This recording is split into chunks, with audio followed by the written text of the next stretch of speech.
డాడా డాడా వాయమ్మో బాబోయ్, సౌండ్ బాక్సులు ఎక్కడ పగిలిపోయి మీదడిపోతాయని భయం వేసింది నాకైతేనే. వార్నింగ్ ఇవ్వాల్సింది చచ్చేవాడు కాదురా, చంపేవాడు.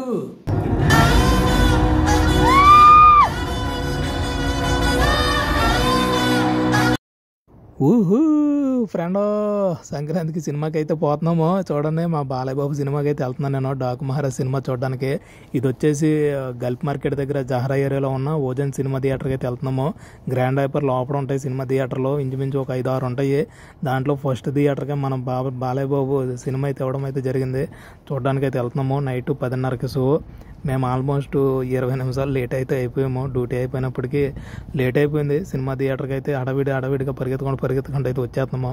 మా బ్రదర్కి నాకైతే చాలా ఇష్టం బాలయ్య బాబు అంటే. చూడండి ఎంత పిచ్చో, చూడండి మా హడావిడి చూస్తే మీకు అర్థమైపోద్ది ఏంటన్నా ఆయన అంత పిచ్చో బాలయ్య బాబు అంటే అనేసి అనుకుంటారు. చూడండి ఓరే అది వెళ్తున్నా కూడా ఎక్కేసి వెళ్ళిపోతున్నాడు మనిషి. అంత పిచ్చి బాలయ్య బాబు ఫ్యాను. చూడండి ఎలా ఉందో అడవిడి. ఓరు ఏడ్రా మనిషి. అన్న ఆగన్నా, ఈ బాబు పరిగెత్తి వెళ్ళిపోతున్నాడు. ఆల్మోస్ట్ ఎందుకనేసి అంటే మేము 3:30 దినాలు ఎట్టి టికెట్ తీసుకోవడం అయితే జరిగింది. అదేవిధంగా ఇంట్రడక్షన్ చూడకపోతే కొంచెం అదో ఫీలింగ్ ఉంటుంది కదా స్టార్టింగ్. అందుకనేసి అది ఎక్కడ మిస్ అయిపోతామో అనేసి మేము ఆల్మోస్ట్ పరిగెత్తుకుంటూ వెళ్ళిపోయాము. చాలా మట్టుకు రీచ్ అయిపోయాం థియేటర్కి అయితేనే. నిజంగా మేము స్పీడ్గా రావడానికి వల్ల మేమైతే టైంకి సినిమా థియేటర్లో మూవీ వేసే టైంకి అయితే మేము వచ్చేసాం. ఆల్మోస్ట్ మేము వచ్చేటప్పటికే పేర్లు అనేవి ఎంటర్ అయినాయి సినిమా థియేటర్లోను. చూడండి అసలు లైట్లు అన్నీ కూడా ఆల్మోస్ట్ ఆర్పేశారు. మమ్మల్ని అయితే కూర్చోబెట్టి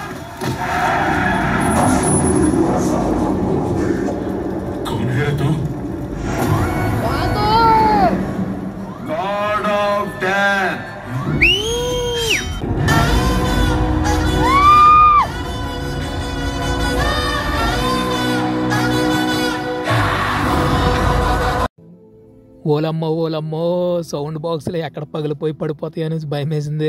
సినిమా మాత్రం చాలా బాగుంది. వెళ్ళి మీరు కూడా అయితే చూడండి. మంచి మెసేజ్, మంచి కంటెంట్ ఉంది సినిమాలో అయితేనే. అబ్బా థియేటర్ చూడండి ఎంత నీట్గా ఎంత బ్యూటిఫుల్గా అయితే ఉందో. సిట్టింగ్ అయితే చాలా బాగుంది, కుర్చీలు అన్నీ కూడాను.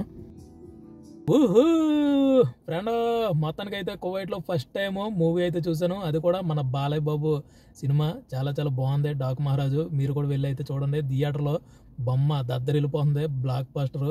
చాలా బాగుంది. కథ విషయానికి వచ్చేసి అయితే సూపర్ అయితే ఉందండి. ఒక నీళ్లు లేని ప్రాంతంలో మనుషులు నివసిస్తారు కదా, వాళ్ళకి పరిస్థితులు ఎలా ఉంటాయి, పంట పొలాలకి నీళ్ళు లేక నేలంతా కూడా మొత్తం ఎండిపోయి చాలా ఇబ్బందులు పడి నీళ్ళు కోసము పనిచేసి పైసల కోసము, ఒక రూపాయి ఒక పైసా కోసము కష్టపడి ఆ డబ్బులు తెచ్చుకుని వాటర్ కొనుక్కుంటుంటే ఆ సిచ్యువేషన్ అనేది చాలా బాధ వేసింది.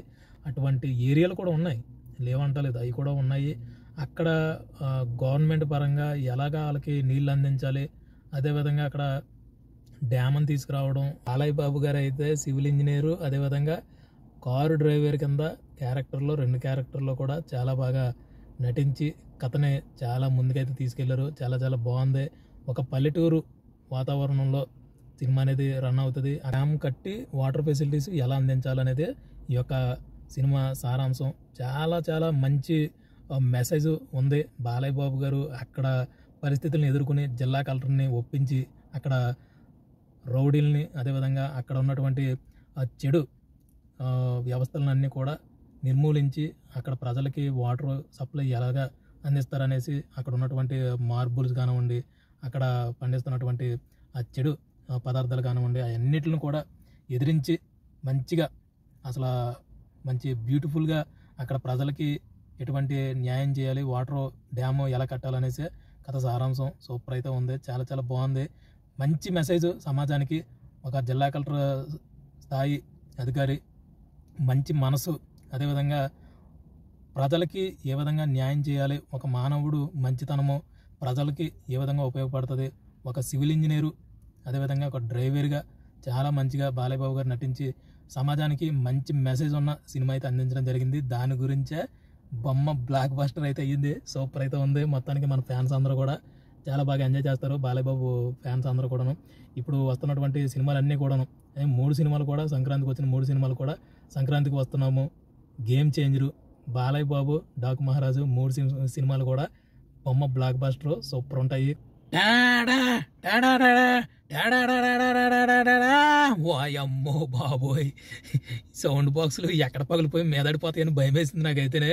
ఏమి కొట్టారా నాయన. మ్యూజిక్ అయితే తమన్న గారు సూపర్ అయితే ఉందండి. మ్యూజిక్, బ్యాక్గ్రౌండ్ మ్యూజిక్ అబ్బా మామూలుగా లేదు, సూపర్ అయితే ఉంది. అసలు పడుకుంటే అదే గుర్తుకొస్తుంది. వాయమ్మ ఎక్కడి నుంచి పట్టుకొచ్చారు కానీ ఆ బ్యాక్గ్రౌండ్ మ్యూజిక్ సూపర్ అయితే ఉంది. చాలా చాలా బాగుంది. తమన్న గారి మ్యూజిక్, హీరోయిన్స్ చాలా బాగా నటించారు. సైడ్ క్యారెక్టర్లు అన్నీ కూడా చాలా చాలా బాగున్నాయి. న్యాచురల్గాను సూపర్ అయితే ఉంది. నిజంగా చాలా చాలా బాగుందండి మూవీ. చాలా చాలా లేట్ అయిపోయింది. చాలా ఇష్టం మా ఊడికి, అందుకనే చాలా చాలా హడావిడిగా అయితే వెళ్ళిపోయాము. ఫస్ట్లో చూపించాను కదా. మొత్తానికి అయితే సినిమాగా బ్రహ్మాండంగా ఉందండి. అలా థియేటర్లో చూసారా, చైర్లు, సౌండ్ సిస్టము అంతా కూడా చాలా బాగుంది, నీట్గా ఉంది. అసలు ఎటువంటి అసలు చెత్త చెదారం కానీ, కూల్ డ్రింక్స్లు, అదేవిధంగా కాలుకి తగలడం కానీ, వెళ్ళేటప్పుడు కానీ గలీజ్గా అయితే లేదు. నెంబర్ 1గా ఉంది. థియేటర్ వచ్చేసి మనకులాగా చాలా పెద్దగా అయితే ఉండదు. ఓన్లీ ఒక 1000 మంది లోపే సిట్టింగ్ ఉంటుంది. ఒక 600-700 మందికి లోపే ఉంటుంది సిట్టింగ్ వచ్చేసి. చాలా బాగుంది సినిమా. థియేటర్ మాత్రం హైలైట్, సూపర్ అయితే ఉంది. ఇదండి మొత్తానికి అయితే ఈ విధంగా అయితే సంక్రాంతికి సినిమాకి అయితే వెళ్ళి ఈ విధంగా సంక్రాంతి సెలబ్రేషన్ అయితే చేసుకున్నాం. ఇంటికాడ ఉంటే మామూలుగా ఉండకపోదును, బొమ్మ దద్దరు వెళ్ళిపోదును సంక్రాంతి పండగకే. ఇక్కడైతే కువైట్లోనూ నార్మల్గానే ఉంటుంది. ఎవరింట్లో వాళ్ళే చేసుకోవడం సంక్రాంతి అనేది జరుగుతుంది. అంతేగా తప్ప మన ఏరియాలో లాగైతే జరగదు కువైట్లోనూ. దాని గురించి మేము కూడా సంక్రాంతి సందర్భంగా మన బాలయ్య బాబు గారి సినిమాకి అయితే వెళ్ళి హ్యాపీగా ఎంజాయ్ చేసాము. సూపర్ అయితే ఉంది సినిమా అయితేనే. మరో స్పెషల్ లాగ్తో మళ్ళీ మీ ముందుకు వస్తాను. ఎల్లా బాయ్, జై హింద్.